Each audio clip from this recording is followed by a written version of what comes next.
ত্রিপুরায় কি হচ্ছে? ত্রিপুরা যা হচ্ছে তার মূল কারণ কি স্মার্টফোন নাকি মানুষের নিজ চরিত্র? এটা আপনার কমেন্ট করে বলবেন। তো হ্যালো বন্ধুরা, কেমন আছেন সবাই? আশা করি সবাই ভালো আছেন। তো চলো দেরি না করে শুরু করি আজকের ভিডিও। তো আজকের ভিডিওটা হচ্ছে একটু অন্যরকম, হয়তো কারো খারাপ লাগতে পারে, তবু আমার মনে হয়েছিল যে এই বিষয়টা নিয়ে ভিডিও করা দরকার, তাই আমি ভিডিওটা করেছি।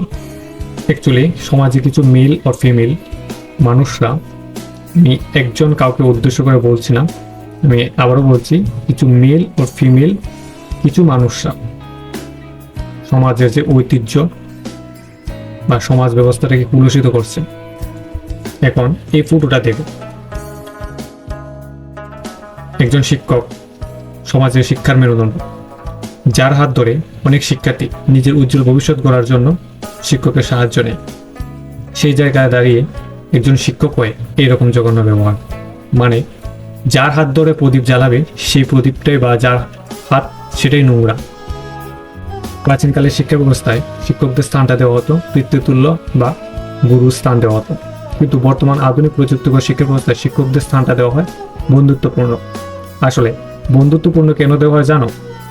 বন্ধুত্বপূর্ণ দেওয়া হয় যাতে শিক্ষার্থীরা কোনো কিছু বুঝতে বা জানতে যাতে শিক্ষকের কাছে লজ্জা বা দ্বিধাবোধ যাতে না করে, ওই কারণে শিক্ষকদের স্থানটা বন্ধুত্বপূর্ণ রাখা হয়।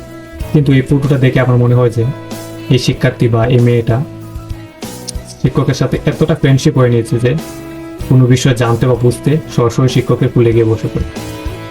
এখন এই ফটোটা দেখো, সবার কাছে বিষয়টা জানা, তবু বলি, আমরা যখন কোনো নারী জাতিকে কোনো কিছু বলে সম্বোধন করি সেটা এইরকম হয়: মাসি, কাকি, জেঠি, আম্মা, দিদিমা, এভাবে তো বলি।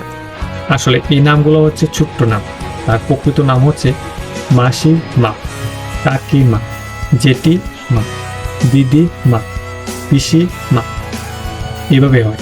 আপনারা যদি ভালো করে লক্ষ্য করেন তাহলে দেখবেন যে প্রত্যেকটা নামের শেষে বা শব্দের শেষে মা যুক্ত থাকে, যেমন মাসি মা, কাকি মা, এভাবে। তো তার অর্থ হচ্ছে আমাদের যে মাসিমা, কাকিমা, জেঠিমা, ওগুলো হচ্ছে মায়ের মতো বা মায়ের সমান। তাহলে বন্ধুর মা সেম মায়ের মতো বা মায়ের সমান, তেমনি ছেলের বন্ধু ছেলের সমান। সেই জায়গায় দাঁড়িয়ে একজন মা হবে বা একজন বন্ধুর মা হিসেবে, মাসিমা হিসেবে বা মায়ের মতো স্থান হয়ে এইরকম একটা জঘন্য কাজ। আসলে বিষয়টা খুব লজ্জাজনক। লাস্ট এই ফটোটা দেব, এখানে একজন ভাগ্নে তার মামা স্ত্রী মামিকে বিয়ের প্রস্তাব বা মামিকে নিয়ে অন্য সম্পর্কে জড়িয়ে যায়। বিষয়টা কীরকম না? আসলে আমাদের ত্রিপুরাটা কোন দিক দিয়ে কোন দিকে যাচ্ছে? তাহলে এটাই কি আমাদের সভ্য রাজ্য ত্রিপুরা?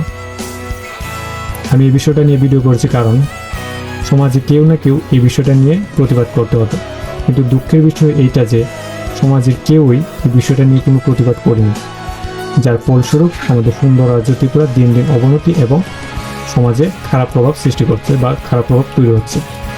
আমার মনে হয় যা হবার তো হয়ে গেছে, নেক্সটে যাতে এইরকম পরিস্থিতি বা এইরকম ঘটনা যাতে সৃষ্টি না হয় তার জন্য আইনগত ব্যবস্থা নেওয়া দরকার।